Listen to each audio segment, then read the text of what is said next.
জোরে বলতে হবে। সুমি আক্তার। সুমি আক্তার, হাতিও না। তোমার হচ্ছে কালকে কখন এসেছিলা? দেখা যায় 3টা। বিকাল 3টায়। জি। আর ব্যথা উঠছিল কখন? ব্যথা উঠছে 11টা। সকালে 11টায়। আর রাত্রে বেলা হচ্ছে ব্যথা আরো বাড়ছে না? জি জি। তারপরে ডেলিভারি কখন হয়েছে? 4টা। রাত্রে 4টার সময়।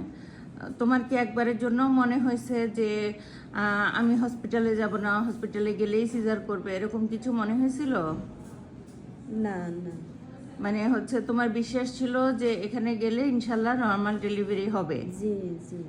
আচ্ছা, তোমার কোনো সমস্যা, তোমার বাচ্চার কোনো সমস্যা বা সার্ভিসে কোনো সমস্যা, অথবা তোমার হচ্ছে মানে তোমার ফিলিংসটা কি হসপিটাল সম্পর্কে?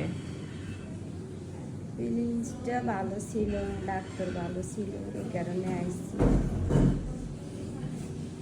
এই জন্যই আসছো? জি। কনফিডেন্ট? চিকিৎসা পাইছি। ভালো চিকিৎসা পাইছো? জি। আলহামদুলিল্লাহ। তোমার কোনো অবজেকশন নাই?